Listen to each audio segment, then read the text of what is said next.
రాష్ట్ర ప్రభుత్వం ఆదేశాల మేరకు ప్రతి గ్రామంలోనూ గ్రామ సభలు నిర్వహించాలని, సమస్యల పరిష్కార వేదికగా కృషి చేసేందుకు ఇవి ఎంతగానో ఉపయోగపడతాయని ముఖ్యమంత్రి చంద్రబాబు నాయుడు, డిప్యూటీ సీఎం పవన్ కళ్యాణ్ ఆదేశాల మేరకు గ్రామ సభలను నిర్వహిస్తున్నట్లు పెద్దాపురం ఎమ్మెల్యే నిమ్మకాయల చినరాజప్ప తెలిపారు.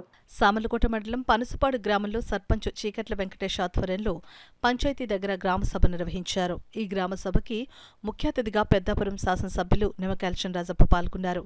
గ్రామస్తులతో అధికారుల సమక్షంలో సమస్యలపై ఎమ్మెల్యే చినరాజప్ప అడిగి తెలుసుకున్నారు. సమస్యలు పరిష్కార దిశగా కృషి చేయాలని అధికారులకు ఆదేశించారు.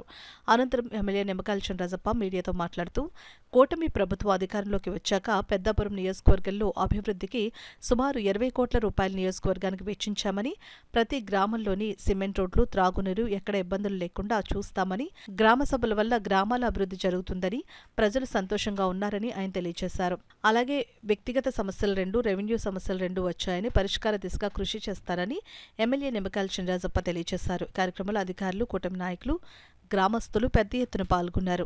అలాగే గ్రామ సమస్యలన్నీ కూడా డ్రైన్లు కానీ, మంచినీటి వసతులు కానీ ఇవన్నీ కల్పించడం కోసం ప్రతి గ్రామానికి కూడా ప్లాన్ నిర్ణయించుకోవడం జరిగింది. ప్రతి గ్రామం కూడా మరి ప్రతి గ్రామం పూర్తి 70% పనులు చేయాలి అన్నది ఒకటి. 2 వ్యక్తిగత సమస్యలు కూడా వచ్చినాయి. ఆ సమస్యలన్నీ కూడా నోట్ చేసుకుని ఆ వ్యక్తిగత సమస్యలు కూడా పరిష్కారానికి తీసుకున్నాయి. అలాగే రెవెన్యూ సమస్యలు వచ్చినాయి. ఆ రెవెన్యూ సమస్యలు కూడా మరి ఇప్పటికప్పుడు ఐడెంటిఫై చేసి అది కూడా చేయడానికి చెప్తాం. ముఖ్యంగా ఇవాళ గ్రామ సభ్యుల ఉద్దేశం ఏంటంటే ఈ పంచాయతీరాజ్ సంబంధించి ఏది ఉన్నా, రోడ్డు ఉన్నా, డ్రైన్ ఉన్నా, మంచినీటి సౌకర్యం ఉన్నా, ఏమైనా సరే అవన్నీ కూడా పరిష్కారం చేయాలని చెప్పి మరి చంద్రబాబు నాయుడు గారు, పవన్ కళ్యాణ్ గారు ఆదేశాల ప్రకారం ఇవాళ సభలు నిర్వహించాం.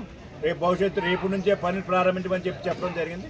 పెద్దాపురం నియోజకవర్గంలో రేపు నుంచి 20 కోట్ల రూపాయలు 40 గ్రామాలకి 20 కోట్ల రూపాయల వర్కులు ప్రారంభమవుతున్నాయి.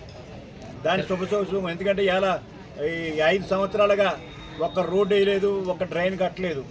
మరి ఇవాళ మేము వచ్చే 2 నెలల్లోనే 20 కోట్లు తెచ్చి 20 కోట్లతోటి గ్రామాలన్నింటినీ కూడా అభివృద్ధి చేయాలని ఆలోచనతో పనిచేస్తున్నాం కనుక ఇవాళ పూర్తిగా గ్రామాలన్నీ కూడా అభివృద్ధి చెందాయి.